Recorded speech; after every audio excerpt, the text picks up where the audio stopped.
Mic check, 1, 2. Tom, use your word. Hey, you. That's original freedom. You need me to open this? No, fucker. You fucking put it on me and I got it. Hey, what's up, everybody? Welcome to the Original Freedom Podcast. You are part of the Double Down episode. We had Andrew here this morning and got to do a really cool show as related to jumping out into the unknown. And luckily had a really good friend of ours, Will Staples, stop by and willing to sit down and give us some of his time as well. Everyone knows usually we've been around a little while now, but Nate Horgan here to my right. Andrew, you met earlier, and Will's here. We're going to spend some time talking about a few different things. Will and I, or Will, Tom and I, our whole crew got to know one another about. It's been, if your kids are how old now? 4 and 6. 4 and 6. So you had no children when we met. Oh man. So Ages you guys a little bit. Yeah, it's been a little while, and there's a cool story around that story, and we really want to take a little bit of time as well to let Will talk to us about his career as a writer out here in Hollywood, a very successful writer, and give us some insight into that, and maybe parlay that a little bit into how essentially Hollywood and soldiers, here we are sitting together, have come together over those years as well. We just had Max Martini in here a couple days ago, right? So there's a good bit of, well, let's just say that the relationship between the Warrior and Hollywood is exponentially greater than it's been in many decades due to the last couple decades in combat. And then other than that, we're going to take it from there. I'd like to tee it up by saying, if you watched our last episode, we talked about moving out into the unknown. Andrew's situation in life, places that I've been many times, not knowing what's next, or choosing to go down a path of knowing where I'm going to go, but not how I'm going to get there. And we talked about that. And I want to hand it off to you, Will, because you are a writer in Hollywood, not by a normal path. Not by design, no.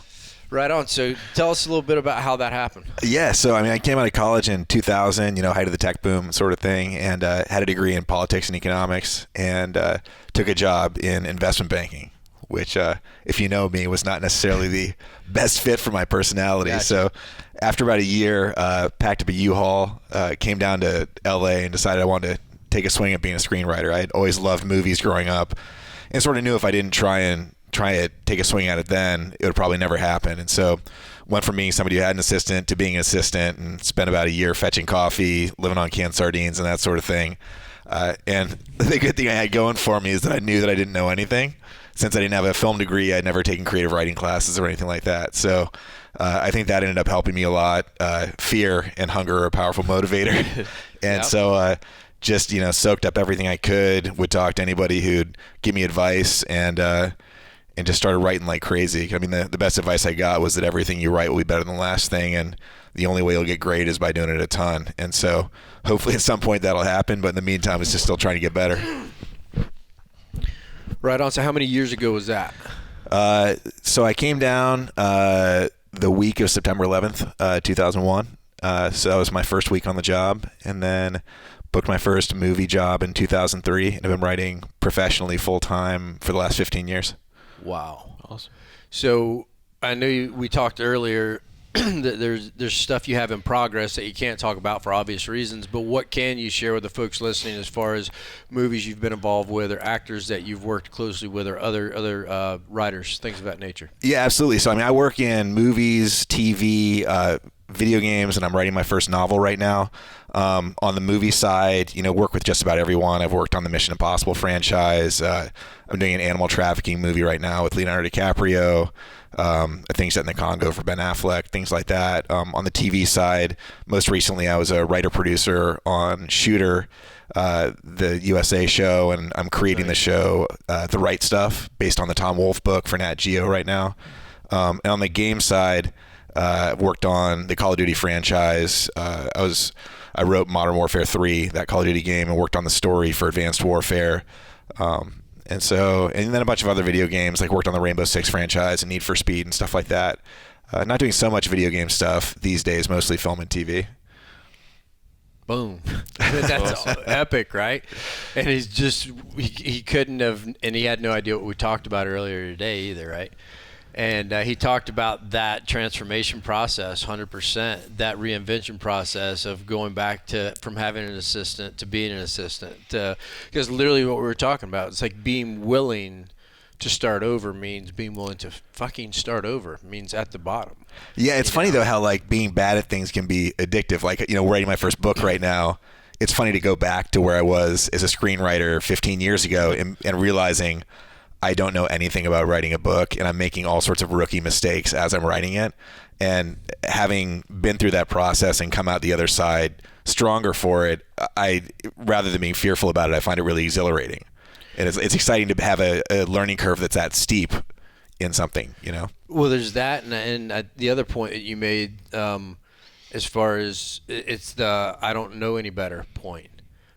Which I've heard many times over the years, and that's because someone gets into an industry where they don't have formal education and training, so they don't know any better, right? I didn't have any formal education and training on business when I started my business, or in the personal development space whenever I get into the personal development space. So just like you, a lot of hard knocks, and I've been able to hit some home runs that no one else would have hit, because they wouldn't think to, because it's outside of the construction frameworks of what someone told them. We were talking about the perceived security. If I do it this way, I get that. And, people like you, I would assume, are disruptive, because it's like, well, no, we don't do things that way.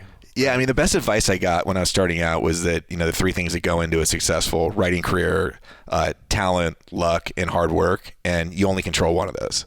And you'll only find out if you have talent if you put in the work, and you'll either get lucky or you won't. So just focus on the work, put in the work, and then it'll either work out or it won't. So that's solid advice for anybody. Yeah. It was what is it? Hard work beats talent when talent doesn't work hard. It's like you get the people that settle on laurels. It's back to, there's the age-old debate: are leaders born or made? And I'm like, it's no different than saying, everybody can lead. Everybody, assuming that we have all our, capabilities. Everybody can play soccer, but not everybody can be in the World Cup. Yeah. Right. So the hard work piece, and there are people that have the gene that don't use it, and people that never had it that will work their ass off, right? Yeah, absolutely. So how is it that you guys kind of cross paths? I'm interested because I generally don't know. So how is it that, we're sitting here today, and I know that Will has played a big role into even where we are today. Why we're sitting here today. How we're sitting here today. How has that come about? So he gleaned over it, right? And he's like, I was a writer in Call of Duty Modern Warfare 3, right? With the largest netting profit release in history, right? Yeah, at the time, At the time, it broke all the records, space, right? And it was a freaking video game, and you were the sole writer. Yeah, there were other writers who passed through on it, but I was the primary writer that did it. Right? Yeah. So I'm assuming you probably didn't know that was going to happen going into it. No, it was pretty funny. It was actually. Well, I went into it. I was actually hired to work on a different game that then got canceled, and the team that was working on that game then got assigned to do Modern Warfare 3.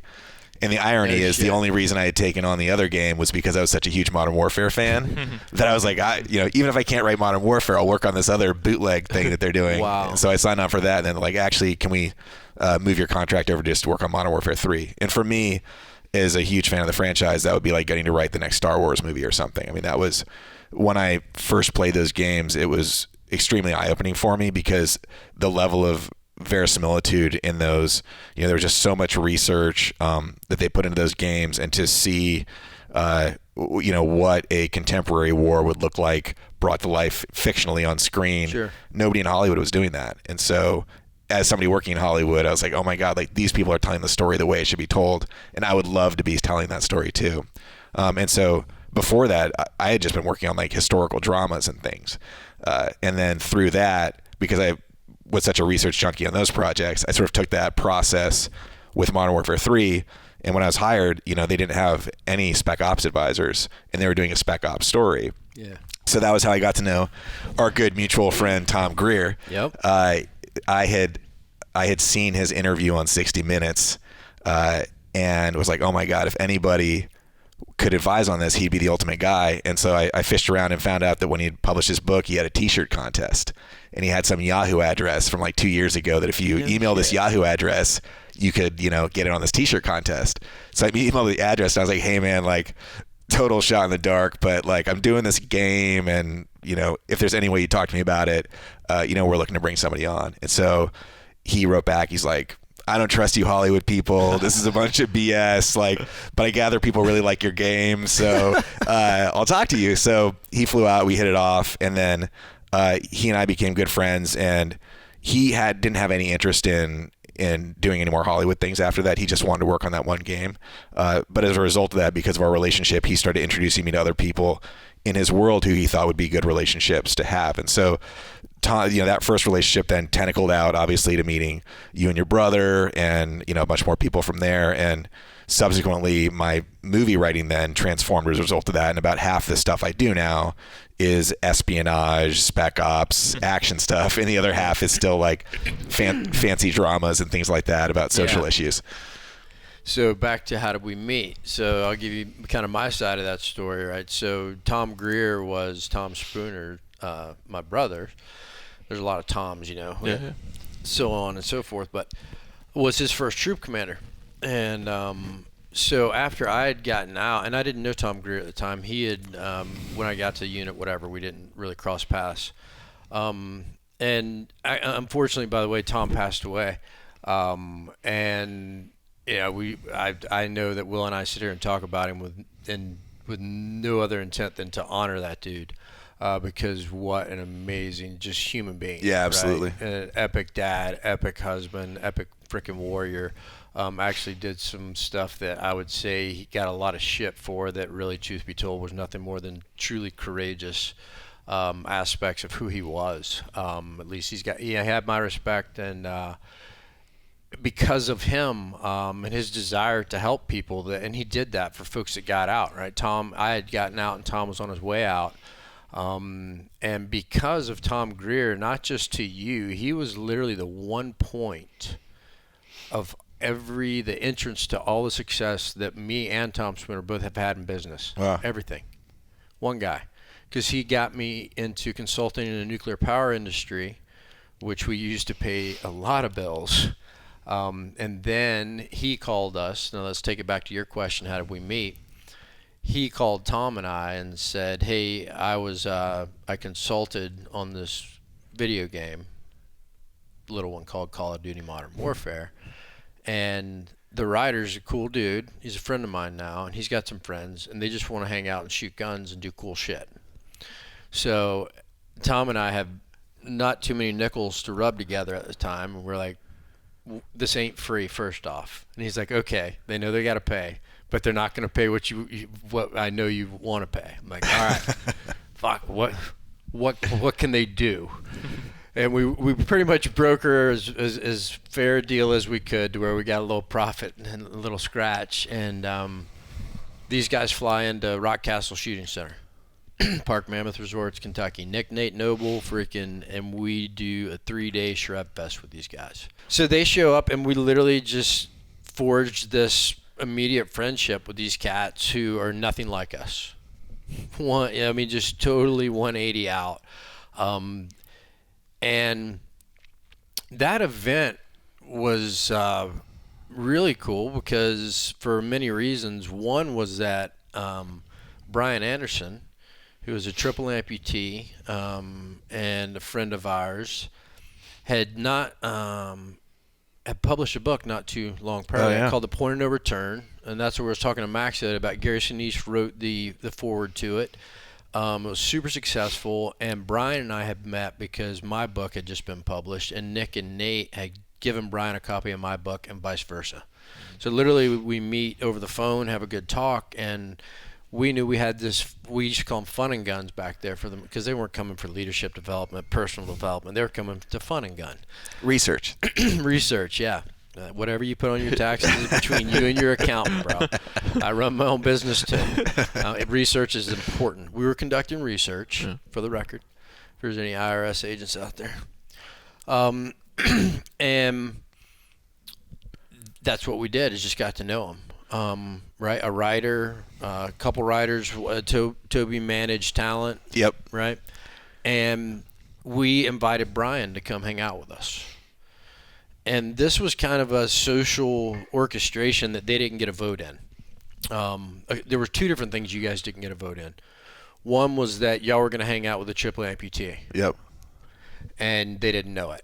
And when you get a chance to meet Brian, because he's just one of the most epic humans you'll ever meet. The guy has one good hand. That's it. He was double amputee above the knee and then left hand. He'll tell you the only reason he has the right hand is because he was violating protocol and smoking because he had a cigarette. That's why he's still, as far as I know, you're still burning, brother.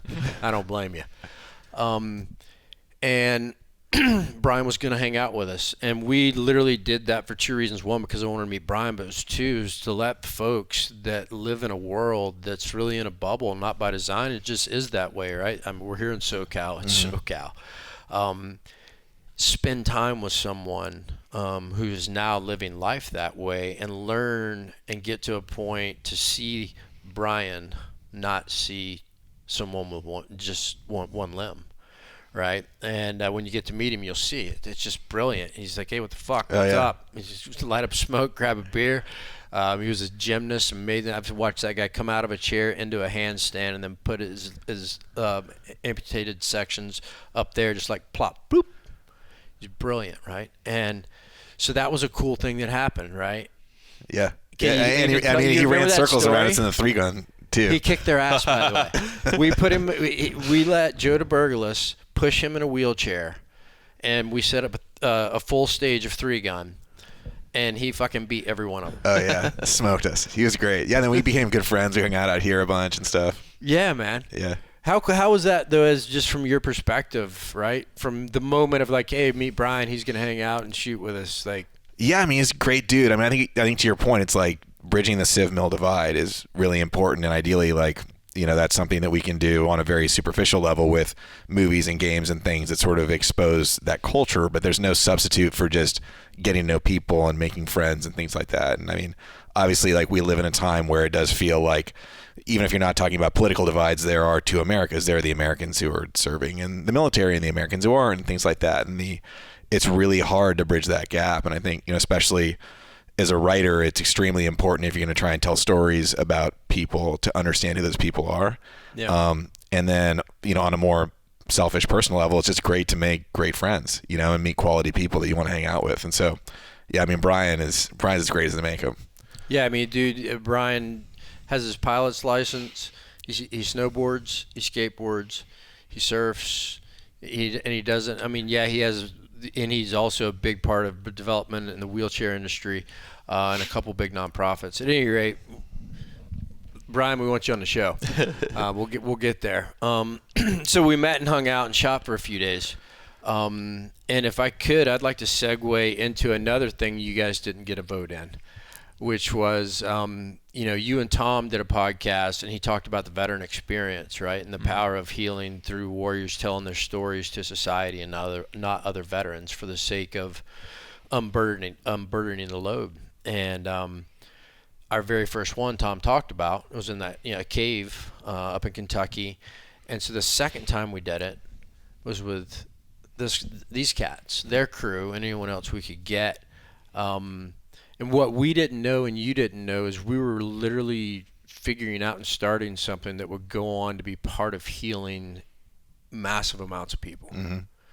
And if you could go back in time, I don't know that I ever asked you totally, like, even like what imprint did that leave on you? Because I think I told my story that night. Yeah. Memory serves me. Yeah, you did.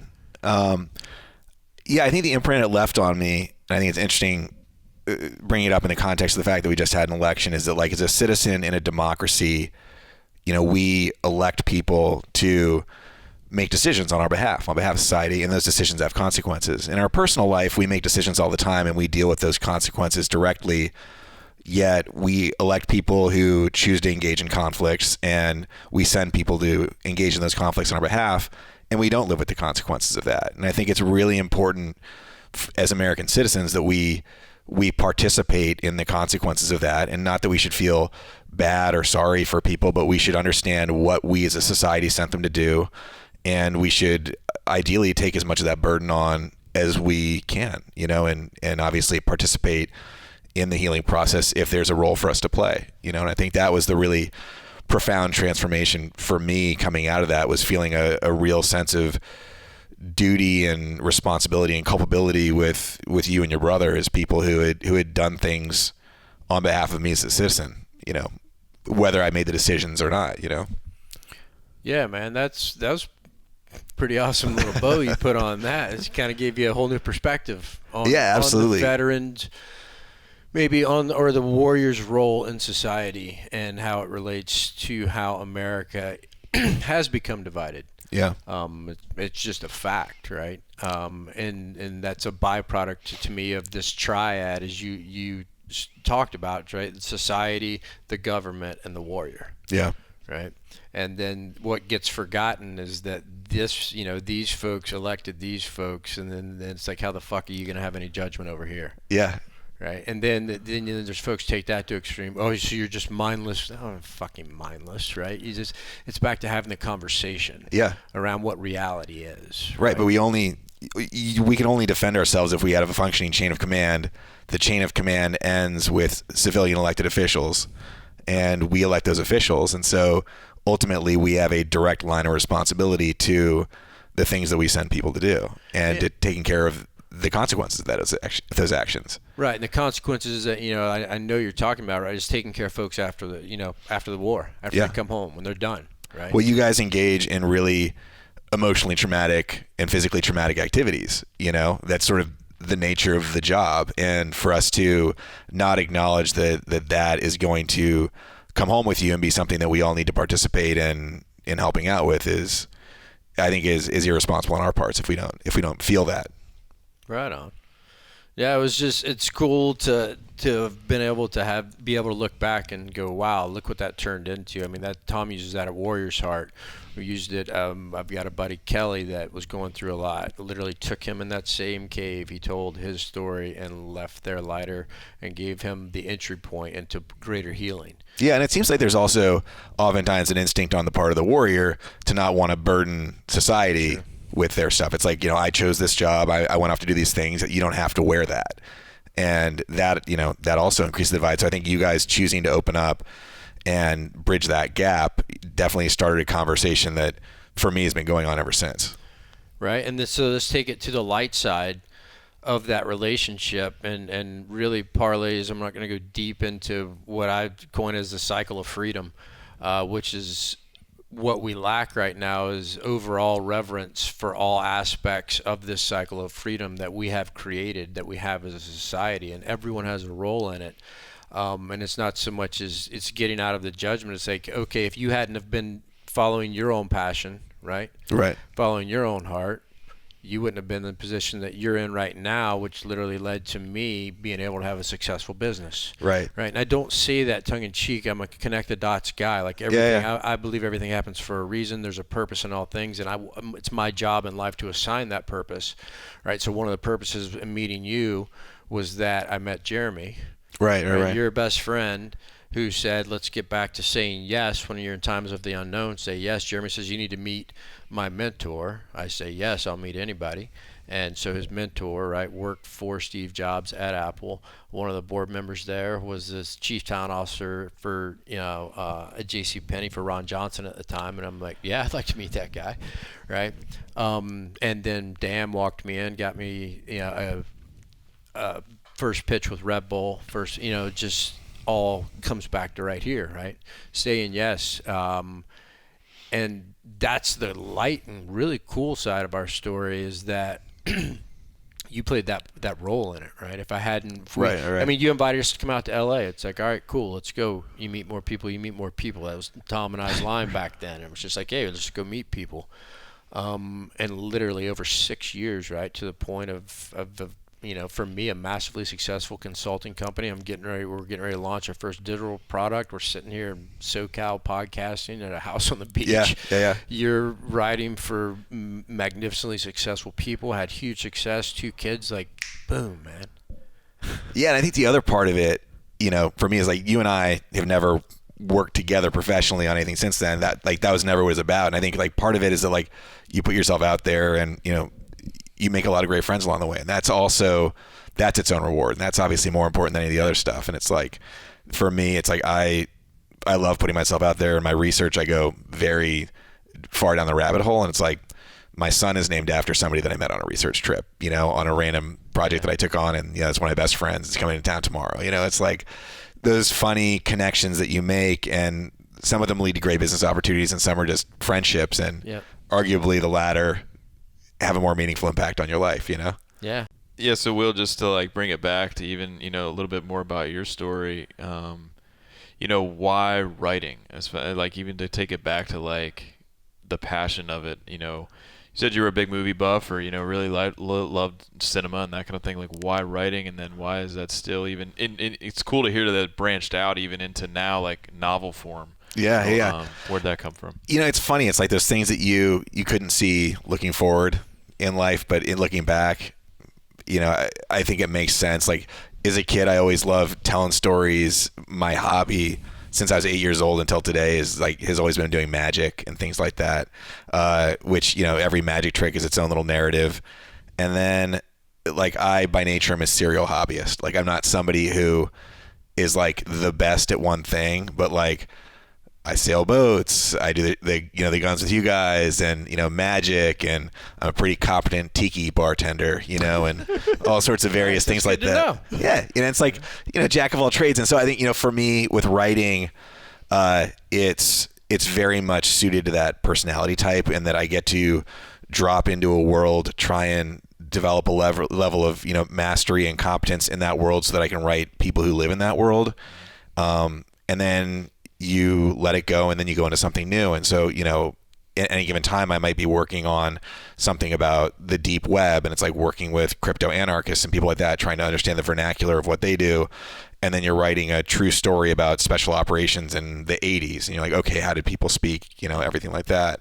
And then, I'm right now working on an 1870s bank robbery story. So it's like I've got to understand what was going on at that time, how are banks being robbed, and just, it's a very sort of fun way to bounce around and immerse in different things. And, I think one of the things I've always loved about writing in the genres that I write in is it's like, I'm not somebody who's always had these stories I need to get out. Like, I don't have all these personal things I know I want to say.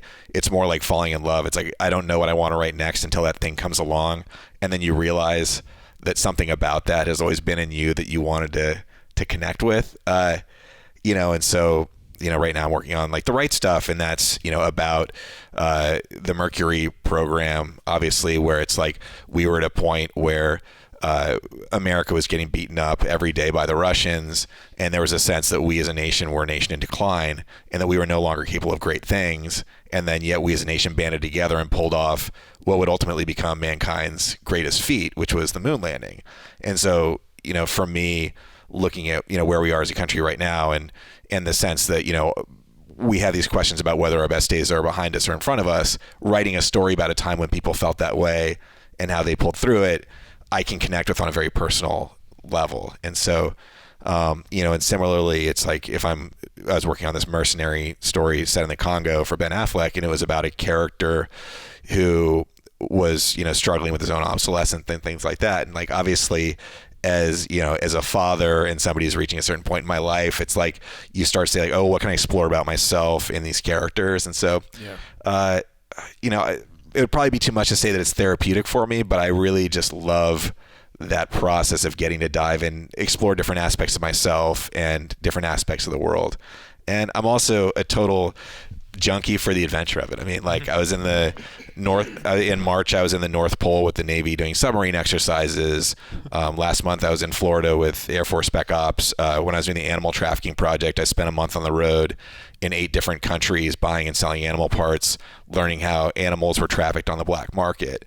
And, so it was like one of those things where nobody really knows how animals are trafficked. So to write a story about that, you have to go really deep into that world, and, ended up getting detained for a little bit of time in a place where I shouldn't have been.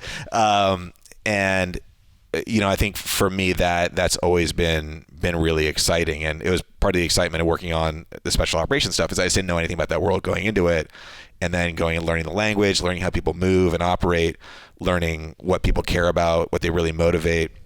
It's always surprising. You go in having seen movies like Saving Private Ryan and things like that, and then you realize that those stories were authentic to a time and to a certain character. But it's like, you weren't drafted, you weren't fighting the Nazis, you were not in a big green army unit when you were doing your stuff. And so how was your experience unique?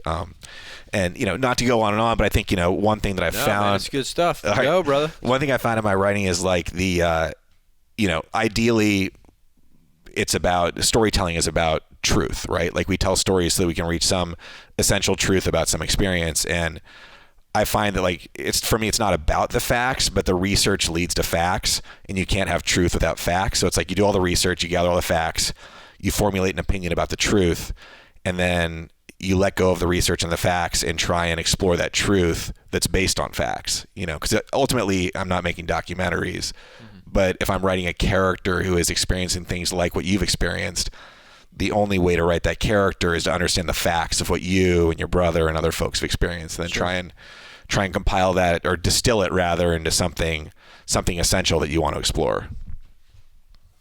Dude, I just learned more about you in the last 15 minutes or however. I mean, I could have listened for another hour because it's super intriguing to me, right?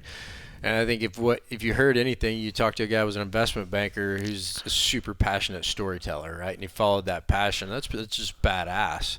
And like, I've always been impressed with your success, but it was super cool to sit here because we've never had that conversation right there. Right. Like, hey, what makes you tick? That's what Nate asked a question that I'd never asked. So I was like a fucking little kid. I'm like, that's cool as shit, man. Because I'm sitting there like, yeah, I used to geek out on explosives like that, right? Yeah, absolutely. Learn all the aspects of everything. Now I geek out on spiritual, whatever it is. I'm like you. It's like I find something, and it's like I love figuring out how it works. Yeah, and sometimes and why it works. Yeah, and I love like subcultures and narratives within subcultures, and I'll come across these things, and all of a sudden I'll just get like obsessed. So like for the last like 4 months, I've been obsessed with like American tiki culture, right? Because like I started learning about it, and I didn't know that was a thing. What is American tiki culture? So it's actually incredible. So it's incredible. It's incredible. So and it's like it's one of these things I'll never find. I'm desperately trying to find a story to write in that world because I love it so much. But basically, in like the 30s and 40s, you had all these people who were hearing all these stories about the Pacific and places like that, but didn't have enough money to travel. And there was this guy, this like crazy dude from Texas, who had traveled the world and collected all these artifacts from like all over the place. And he decided to open a bar that would be like a vacation in a bar. And it fused like rum from the Caribbean with iconography from Oceania and like South Pacific, and moais from Easter Island with like Japanese floats and like fishing shit from the Northeast. All this stuff that didn't make any sense, smashed it all together, and this became tiki culture. It was like nostalgia for something that didn't exist.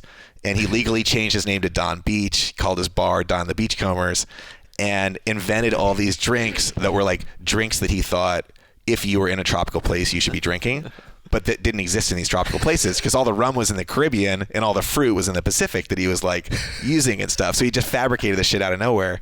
And then all these other people started making all these like drinks like that and copying them.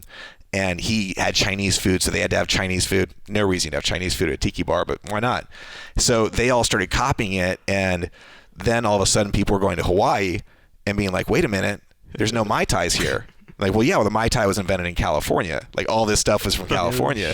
So, and the missionaries in Hawaii had made a point of erasing all the Polynesian culture, Polynesian architecture, and stuff like that. So all of a sudden in the 50s, they start having to build all these like Polynesian structures and setting up like tiki joints in Hawaii and places like that and exporting it to the places that it was ostensibly referencing.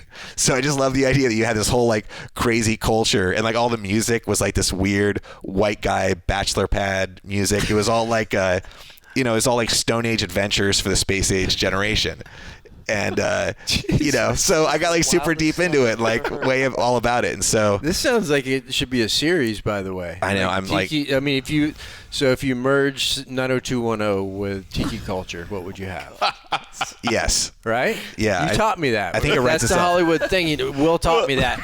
because I was early on in our bromance, we had talked about like, hey, we should do something. I don't know what. Like I've written silly shit and sent it to him or whatever, but he would like, no, Scott, you have to merge. Like in Hollywood, we say, you know, this is Transformers meets Madagascar. Fucking whatever, right? Writes itself. Right, and I would be like, oh, okay, so that's a transformer in the shape of a lemur. All right, awesome. Right? Yeah. Who here is attracted to me? Keep going. Right? Come on. So he taught me, he's like, you have to talk in these analogies that are the mergence of two things that are going to birth out what it is we're going to talk about. Yeah, Right? there you go. Yeah, so But it's just funny because we all know paying attention. that you come from a very limited pool to actually reference, and that's I mean, I understand deployment movies. I know them well. If you want to talk Tombstone, Pulp Fiction, things of this nature, we'll go line for Madagascar's not a line. bad movie, though. What's that? Madagascar isn't a bad movie. Oh, Madagascar's great. Great. He's got his kids aren't old enough yet. He'll get it. He'll get there. So I found in your world that one of the more divisive films is the Expendables series. Like people tend to either love it or not love it. Where do you fall on that? I'm down. Yeah. Yeah, I'm down. Yeah, I like it. Yeah, I'm down. Yeah, it's good, stupid. Okay. Yeah. And because it's more escapist, like, because there's other 'cause movies they're that we not won't trying, discuss that right, you've been you know. concerned tried to be realistic but weren't realistic. Yeah, it's like I mean that's like I dig. What was this? It was fucking Tropic Thunder, right? Yeah. Like Oh, I yeah. mean, like just fucking go, Nick Nolte, come on. Oh yeah. Nuts and all of it. Like I'd rather have it go that direction than let's say A war movie that's not like realistic. Hurt Locker. Yeah. Well, okay. it was interesting to me because, like, I even bring that up because even, like, up to meeting Scott, and it goes right back to what you were saying as far as, like, you have the civilian culture, you have the military culture, the veteran culture, and, for me, like, very into movies, not on a technical standpoint, but like just a huge fan, and like throw in a military affinity, and like boom, so see everything that comes out, and even like going through a couple like some college courses that are talking about like what a war film's like outline is, and like that's what like to a T and all that. So I come out, I'm like shit. I was like, to me in my novice eyes, I'm like, damn, like Hurt Locker hits all these things, and I was like. And so for me, like when looking at it that way, I was like, yeah, I mean, to me, I don't know anything about realistic, but I was like, that checks a ton of boxes. I'm like, as far as like what a war film looks like, could be totally wrong. And then to come out and like, he literally told me the story of like, yeah, that's like the stupidest movie ever made. And I was like, what won Best Picture? Like, yeah, it is funny. It's funny that it's such a divisive film because people. In the movie industry, like myself, I'm like, it's a flawlessly told story, flawlessly directed, flawlessly acted, and then you talk to people in that world like, yeah, but he wouldn't do that in the suit, or whatever, and it's like, for me, I'm like, okay, I felt all the things I want to feel watching a movie. Oh, and so what's funny is I'm the asshole when it comes to those, and Tom's the total entertainment guy, and so Tom also Tom, you're not here, but I'm gonna give up a little secret on you. Tom also likes to read books about wizards and dark magic. Oh yeah, he loves magic. He does, man. It's funny as shit. You should have seen him at the Magic Castle. He's a little weirdo, right? Yeah. And so, but fuck, where were we at? Movies, Hurt Locker. How you? Oh yeah, point the so shit Tom out, likes entertainment, and so Yeah. he's a guy who's like, who gives a shit, right? And he's a total non-critic, right? But he's also a gamer. I wasn't a gamer. I don't know. I'm the critic. And he's like, dude, I'm there to be entertained. So to your point, you asked Tom. He's like, it's great. I was entertained. He talks about dark elves a lot. He does. God, this is rock nuts. trolls. Yeah, he'll tell you. Fucking Back rock. to that popped up. He will, dude. He will, like, if you even bring up rock trolls, he'll be like, hey man, don't fuck with rock trolls. He's that serious. Last time we were on a trip together, we had the pleasure of all three of us being in one hotel room, in a seedy hotel room in Washington, D.C. Fucking red leather and stainless steel. I'm Mirrors telling on the you. ceilings Mirrors and- everywhere. And Tom's over there quietly doing his bedtime ritual and routine, right? Because he's kind of like the classic freaking Rain Man. Regimented. Like regimented, but it's Rain Manish. And so, but he's reading as part of it, and then he's like, "Hey, I want y'all to listen to this right here." and he will begin to read, but he's quoting one of his favorite characters. And when he does it with such enthusiasm and just brilliance. And when he's done, he'll just get quiet again and he keeps reading. He just drops knowledge on us from the wizards, and then back he goes. He's like the mouse in the teapot in Alice in Wonderland. He just pops up. Yeah. Drops the knowledge. Yeah. The best part is it's hard for I'm not laughing. I'm not laughing. It's not funny. I admire so much the passion, and then like you said earlier, hey, rock trolls fuck you up. Oh yeah. You don't mess with rock trolls. Yeah. I won't. Oh, he'll tell you the lineage. He's like, oh yeah, she's half serpent. Her mother had, was taken over. A dark knight came over, and so she's, and he'll give you the lineage and run down. Yeah. Wow. It's a book that's 900 pages too. It's how do you sit here and read this? I know he made it through high school without reading a book, just like me. So he reads a lot now. That's awesome. Learn a lot. So, Andrew, you've now spent all day with us, which is really awesome, and was super podcasting with you earlier. And I think for sure there's some things that came out of Will's story and things we've talked about that parlayed back in. And not that we need to go there, but kind of you've been sitting over there taking this in. I just want to toss you the mic for a minute. I think the coolest thing listening to his story is how much passion he has to getting into learning about what he's writing about. Actually submerging himself in all that content and almost mentally putting himself in that time era to speak, to actually understand everything is amazing. That just blew my socks away. I think what the coolest part too is just to see, just also coming across somebody that has is in and doing something and went out and has now worked their way to the point that they are doing something so much that they love and are passionate about. It's always cool to be around those people, because that's the minority of people. I would think. It's a gift to have a career, a passion turned career. Right, and it's always cool to even to hear that story as well, as far as you're not starting out in that and taking that leap, even if it's early on. I want to see this through. Yeah, it's been great. I mean, it's really fun too. As somebody who loves stories, I have now an excuse to ask people about their stories too. So learning about the space program, getting to track down the nurse to the Mercury guys. He was wow. Still alive, still super sharp, and was happy to share all of her stories about all the hijinks with the astronauts and stuff. And you just have those moments where you're pinching yourself and you're wow. I'm seeing her talking to somebody who in the 1950s was working with the dudes who we were going to send up to space, or or moments where it's some hacker wants to meet up with you in an underground basement hot tub at some weird spa in Koreatown, and it's you end up naked having some conversation about hacking at 2 a.m. Some of the research gets pretty crazy. When in Rome. How long does a research what's the time frame? How long does that take you?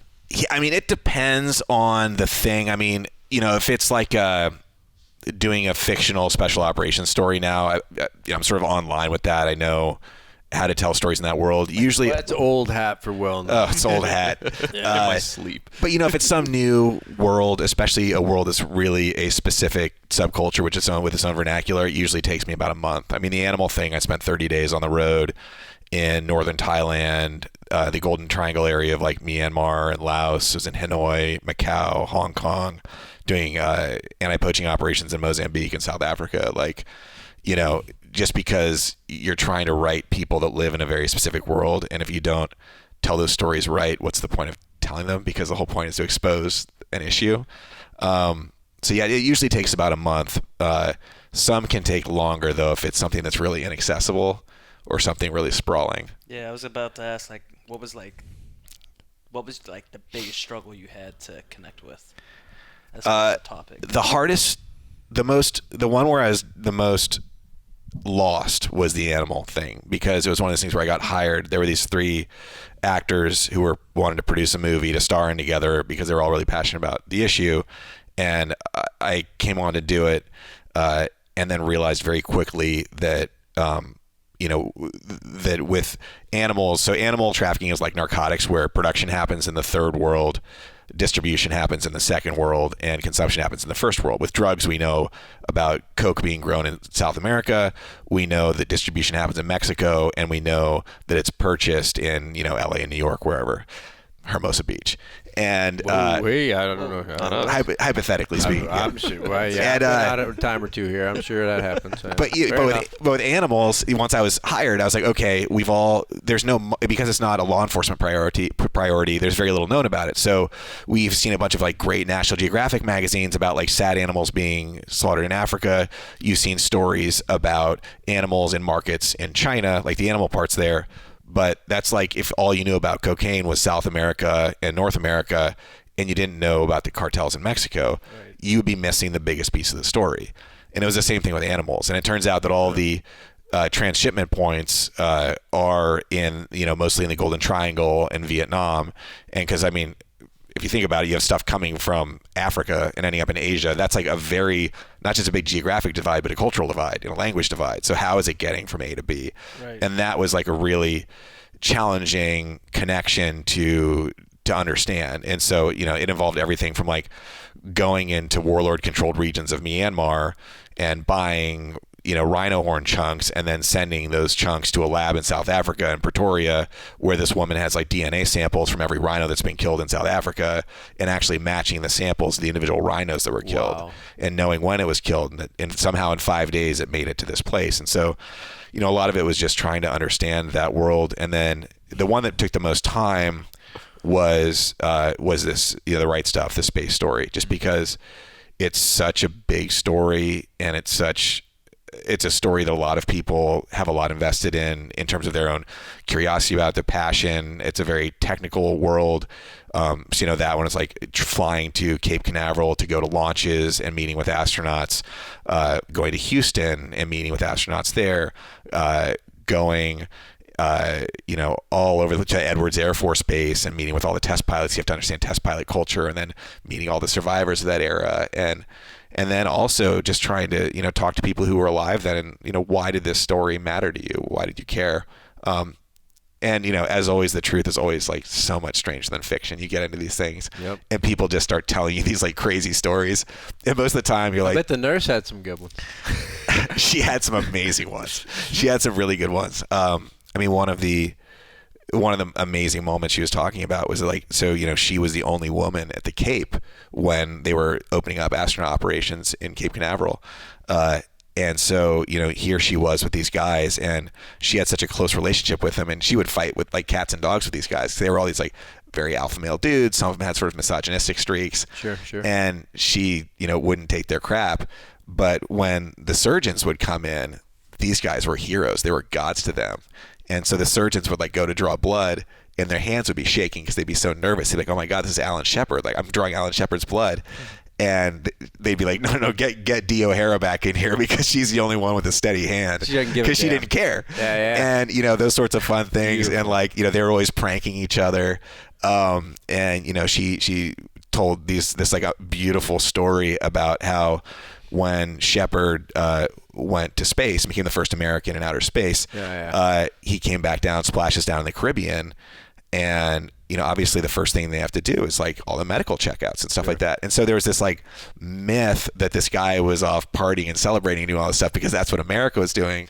But in reality, like he was having these like private moments with her, and she sort of talked about this like the night that America was finally in the game in the space race, and it's just like her and Al Shepard hanging out. Wow. And like here's this like young woman who's in her 20s who, while these guys would be opening baseball games and doing ticker tape parades, because she was the nurse to the astronauts, she'd be opening like the local supermarket, and things like that. And it was just like one of those parts of history where you're like, wow, this is a really interesting story. And as a storyteller, you're like, that's the story you want to tell, and how those people relate.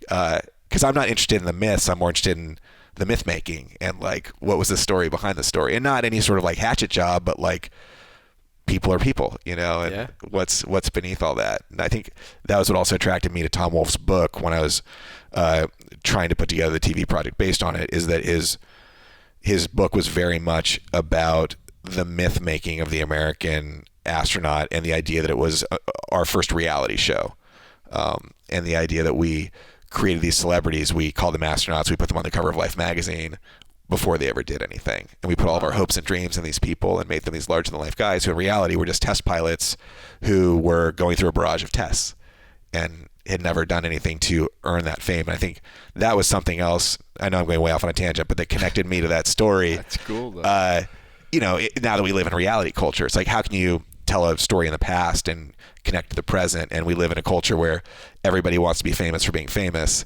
And these are the first people who are famous for being famous. And it was a competition show. It was like American Idol. Like, from a pool of 200, 30 will go to the clinic. And from those 30, only 7 will be the Mercury 7. And from those 7, only 3 will be the final 3. But who will be number 1? And number 1's Al Shepard, And it was like a wild time. And like, the president at the time was America's greatest reality star, JFK.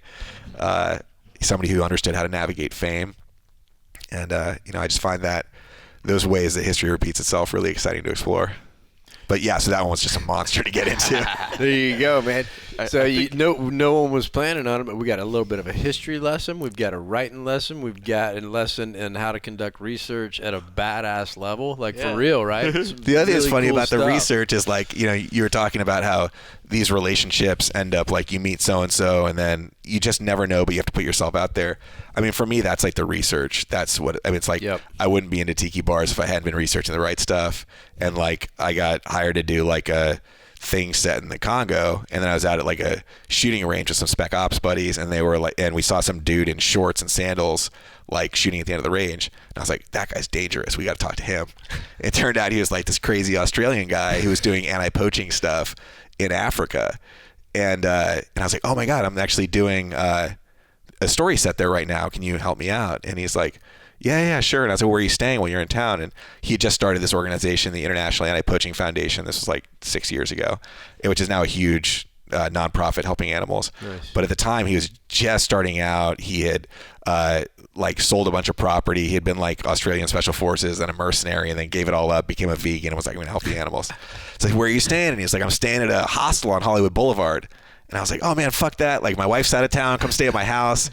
So next thing I know, this giant, crazy vegan is staying at my house, helping me out with this thing. And he was like, hey man, I heard DiCaprio's really into the animals, and he's doing this movie about the animal stuff. And so I introduced him to people who worked at Leonardo DiCaprio's company, so that he could make that connection in the event that there was any way that he could help them out.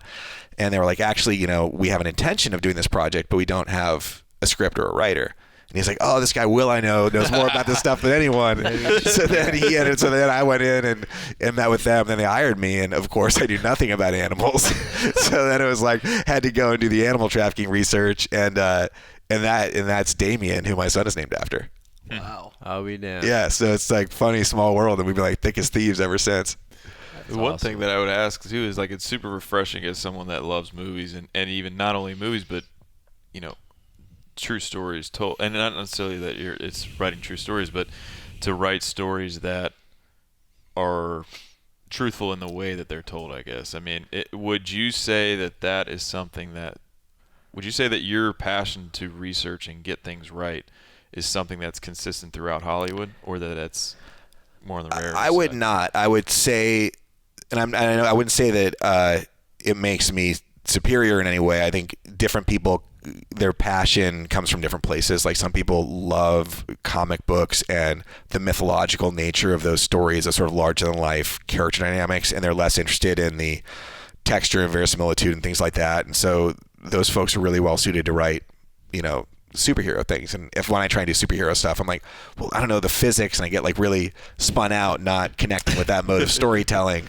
Whereas other people, there's certain sorts of emotional things that they're interested in exploring in a really deep way, and they don't really care how they get there as long as that emotional experience is something that they're exploring, or they love the genre, like the horror genre stuff. Okay, but let me step in here. So that even being said, the people who write those still would have to go study the comic book world and culture, I would think. Right? Yeah. So I think it more so is like, hey, I mean, it's not about being humble, just be truthful. As a rule, would you say that people do as much research you do for every movie we see?